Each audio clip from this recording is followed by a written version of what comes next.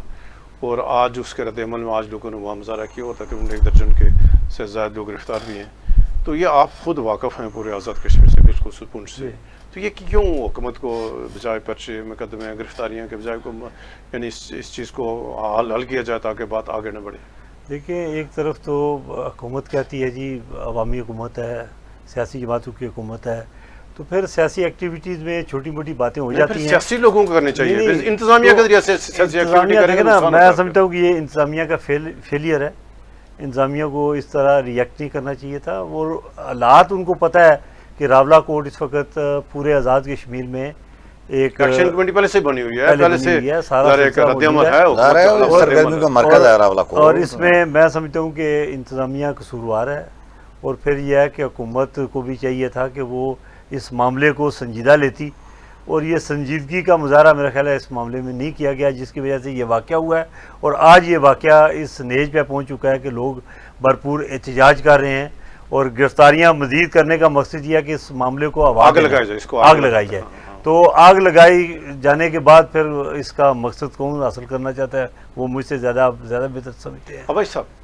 یہ راولہ کوٹ ذرا ایک تو انتظامیہ کے ذریعے میں اس کو دیکھ رہا تھا کہ شیڈول جاری ہے انتظامیہ نے کہ ہم وہاں میلہ ہوگا، وہاں اس میں یعنی وہاں تو مطلب جب والی بال میچ تھا، یہ بجائے یہ انتظامیہ کے ذریعے سے کرنے کے جب آپ لوگوں کو بلاتے ہیں وہاں پر ظاہر ہے آپ نے یہ تو نہیں کہا کہ کوئی حالانکہ پاکستان والے یا کشمیر بنے گا پاکستان والے آئیں، تو جب آپ انتظامیہ کے ذریعے عام لوگوں کو بلا رہے ہیں پھر وہاں اس کو سیاسی مقاصد کی استعمال کریں کیوں کرتے ہو؟ اگر سیاسی فنکشن کا مسلم کانفرنس کو کرتے ہیں، مسلم نون کو کرتے ہیں، پیپلز پارٹی کو کرتے ہیں، پھر سیاسی جماعتیں کو رول دیتے ہیں نا۔ انتظامیہ جب آئے گی سیاسی معاملات میں تو ظاہر ہے پھر اس میں پھر اس کے پھر ضلع انتظامیہ نے ایک اوپن ایک پروگرام رکھا ہوا تھا اور اس میں لوگوں کو اکٹھا کرنے کے لیے انہوں نے ایک ٹیکٹکس استعمال کی، والی بال کا میچ رکھ دیا پلندریا اور راولہ کوٹ کی ٹیموں کے درمیان۔ اور ظاہر ہے آپ کو پتہ ہے پونچھ ڈویژن میں تو والی بال بہت ہی زیادہ مشہور اور معروف کھیل ہے اور لوگ دلچسپی دیکھنے کے لیے آتے ہیں۔ دیکھا بھی کتنا بڑی تعداد ہوا، ہاں جی میچ ہوا، کتنے لوگ تو وہ میچ بار بار لمبا کر رہے تھے تاکہ ٹائم آ جائے اور آتش بازی وغیرہ ہو جائے۔ اسی دوران درمیان میں نیچے کہیں کسی لڑکوں نے میرے ہمیں کوئی اطلاع یہ ہے کہ جیے کشمیر کا کوئی نعرہ شعرہ لگایا ہے، تو اوپر سٹیج سے کھڑے ہو کر کسی منتخب کانسلر ہیں جن کا تعلق نون لیگ سے ہے، انہوں نے نعرہ مار دیا جی کہ یہ جو مودی کے یار ہیں غدار ہیں اوپر سٹیج سے. تو جب یہ نعرہ انہوں نے سنا تو نیچے والوں نے مارنے شروع کر دیے نعرے کہ کشمیر بنے گا خود مختار. اب دیکھیں نا یہ ماحول اس طرح جب آپ کریٹ کریں, پھر پولیس کو لوگوں کو منتشر کرنے کے لیے لاٹھی چارج کرنا پڑا, اور اس کے بعد ویڈیو کی مدد سے مختلف لوگوں کو گرفتار کیا. اور آج اطلاع یہ ہے, وہ نیشنلسٹوں کا آج میں پروگرام دیکھ رہا تھا تو انہوں نے کہا جی کہ اس میں جماعت اسلامی کے لوگ بھی انہوں نے پکڑ لیے ہیں اور کچھ اور لوگ بھی پکڑ لیے ہیں. اب نیشنلسٹوں کا ویسے تو کفیل صاحب اس طرح کے پروگراموں میں عموماً نیشنلسٹ جاتے نہیں ہیں, عموماً نہیں جاتے. جو کہ آپ کو یاد ہوگا پچھلا تنویر الیاس صاحب کا پروگرام ہوتا اس میں بھی نیشنلسٹوں کا وہ نہیں گئے تھے, وہ جو ظاہر ہے ایک خاص یعنی مطلب ایک ذہن رکھنے والے لوگ گئے تھے. تو اب میں سمجھتا ہوں کہ جس طرح انہوں نے پکڑ دکڑ شروع کی ہوئی ہے, یہ پکڑ دکڑ ماحول خراب کر رہی ہے. اور کل اس کے خلاف مظاہرہ ہوا, آج پھر انہوں نے مظاہرہ کیا اور مظاہرے میں انہوں نے ڈیڈ لائن دی ہے کہ اتوار اور پیر تک کی انہوں نے مہلت دی ہے, اور کہا ہے جی کہ منگل کو دوبارہ لائحہ کا اعلان کریں گے. تو انہوں نے مطالبہ کیا ہے کہ جو لوگ 30 سے زیادہ لوگ گرفتار ہیں تو انہوں نے مطالبہ کیا ہے کہ ان کو غیر مشروط رہا کریں. ان کے خلاف دہشت گردی کے مقدمے کاٹ دیے ہیں. اب آپ اندازہ لگائیں نعرے مارنے پر دہشت گردی کا مقدمے کا کوئی جواز بنتا ہے؟ خود ہی یعنی مطلب کیس کو خراب کر رہے ہیں اور ایسے حالات اور ماحول پیدا کر رہے ہیں کہ لوگ جو ظاہر ہے اس موقع پر آپ کو پتہ ہے ظاہر ہے راولاکوٹ ایسی سرزمین ہے جہاں حالانکہ پاکستان کا ہمیں بہت بڑی تعداد میں ہیں اور نظریہ خود مختاری والے بھی لیکن اور ویسے بھی نظریہ خود مختاری کون سے پاکستان کے خلاف آ گیا؟ یہ دستور کہہ رہا ہے کہ ریاست جموں کشمیر متنازع علاقہ ہے, اور پھر آزاد کشمیر کا آئین بھی کہتا ہے کہ ہماری ریاست ابھی متنازع ہے, اور یہ جو علاقے پاکستان کہیں کوئی اس کے خلاف ورزی کو جرم نہیں ہے نا. میں کہتا ہوں یہ کہتا ہے کہ میں کہتا ہوں یو این قراردادوں کے اوپر جن پر پاکستان نے دستخط کیے ہوئے ہیں ان میں لکھا ہوا ہے کہ آپ رائے شماری تک بھارت یا پاکستان دونوں میں سے جس کے چاہے حمایت کا اعلان کریں. تو آزاد کشمیر کی سڑکوں پر تو ایک بھی بھارت کی حمایت کرنے والا بندہ نہیں ہے, تو آپ لوگوں کو مجبور کریں کل بھارت کی حمایت میں لوگ ماریں گے. خود مختاری کا نعرہ پاکستان کے خلاف ہے ہی نہیں, لوگوں کو کتھارسس کرنے کے لیے. آپ کو اور مجھے پتا ہے کتنی خود مختاری ہیں آزاد کشمیر میں, ان کی کوئی خاص یہ جو مختلف جگہوں پر کاٹے ڈال کر ایک ہائپ کریٹ کر رہے ہیں نا, یہ آہستہ آہستہ بوسٹ اپ ٹو رہے ہیں وہ لوگ. یہ لگتا ہے کہ شاید یہ دانستہ گڑبڑ کر رہے ہیں حکومت کے اندر, شاید کوئی عناصر ہیں جو 29 سپٹمبر سے پہلے حالات کو اس طرف لے جانا چاہتے ہیں تاکہ وہ کامیاب ہو جائے. اب یہ ایس پی صاحب جو میر پر بیٹھے ہوئے تھے وہاں بھی اسی طرح دہشت گردی کے پرچے لوگوں کے خلاف کاٹ رہے تھے. تو راولاکوٹ اتنا کمزور اور اتنا اس طرح کا علاقہ نہیں ہے کہ اس طرح جو مرضی آئیں گی تو وہ کاٹتے جائیں گے اور اس طرح کریں گے. بہت سخت مذمت ہوگی اور ان کو ظاہر ہے اس طرح ماحول خراب ہوگا, اور اس کی ذمہ داری ظاہر ہے دیکھیں نا ریاست ہوتی ہے, اس کو تھوڑا بڑا دل گردہ رکھنا چاہیے. کسی نے نعرہ مار دیا, کوئی پتھر نہیں مارا, کسی نے کوئی ڈنڈا نہیں مارا, نعرہ مار دیا تو نعرے پر آپ پرچے کاٹ رہے ہیں لوگوں کے خلاف. ہاتھ میں مارا ہو کسی نے نہیں مارا. تو پھر جب آزاد کشمیر کا ایک باشندہ بھی بھارت کی حمایت کا بھارت کے حامی نہیں ہے, خود مختاری کا حامی ہے, تھرڈ آپشن. تو لوگ حالانکہ اس کی آئین اور انٹرنیشنل قانون میں کوئی گنجائش نہیں موجود, تو پھر اگر مارتے ہیں تو ان کو کتھارسس کرنے دیں. کوئی تھوڑے بہت لوگ ہیں تو آپ لوگوں کو مجبور کر رہے ہیں کہ اس طرف سے چھوڑ کر وہ دوسری طرف چلے جائیں, تو آپ کے لیے زیادہ مسائل کل کھڑے ہو جائیں گے. بہت شکریہ ابا صاحب, بہت شکریہ آپ کا. شکریہ ناظرین, یہ تھا آج کا ہمارا پروگرام, اور جو راولاکوٹ میں جو حالات یعنی پیدا کیے گئے اور اس میں ساری کی ساری ذمہ داری انتظامیہ پہ ہے. اور یہ سیاسی جماعت کو کام ہے. ہم گزشتہ 2 سال سے یہ کہہ رہے ہیں کہ جب آپ نے آزاد کشمیر کے سیاسی معاملات اور اس کے انتظامیہ کے حوالے کریں, جو سیاسی مقاصد ہیں وہ انتظامیہ کے ذریعے سے ان کو حاصل کرنے کی کوشش کریں, تو ظاہر اس کے پھر نتائج آپ کو بخت میں پڑیں گے. اور جو کچھ ہوا, اور ہم یہ کہیں کہ انتظامیہ اس کی ذمہ داری ہے, انتظامیہ ذمہ داری قبول کرے, وہ آئندہ اس بات سے اجتناب کیا جائے جس طرح کے جو فنکشن ہیں, اس طرح کے ساتھ جو یعنی تقاریب ہوتی ہیں, اس کے لیے یعنی پہلے ضابطہ اخلاق تیار کیا جائے. اور اس سے پہلے بھی راولاکوٹ میں بڑے بڑے جلسے ہوئے ہیں, جن لوگوں کا وہاں جو کشمیر بنے گا پاکستان کے جلسے ہوتے رہے ہیں, مسلم کانفرنس جلسے کرتی رہی ہے. اور حال ہی میں سردار تنویر الیاس خان صاحب نے راولاکوٹ میں بہت بڑا جلسہ کیا تھا. تو لہٰذا جن لوگوں کو شوق ہے کہ وہ اپنی جماعتوں کو جلسے کریں, تو لہٰذا سیاسی جماعت انتظامیہ کی اس کا جکندہ نہ استعمال کریں. تو ہم حکومت سے گزارش کریں گے کہ جو یعنی راولاکوٹ کا واقعہ ہوا, یہ غلط فہمی کی بنیاد پہ ہوا, اس کی ذمہ داری انتظامیہ ہے. تو لہٰذا جو گرفتار لوگ ہیں ان کو فوری طور پر رہا کیا جائے, جو مقدمات درج کیے سنگین مقدمات ہیں ان کو بھی حکم فوری طور پر واپس لیں. کل تک اجازت دیں, اللہ حافظ.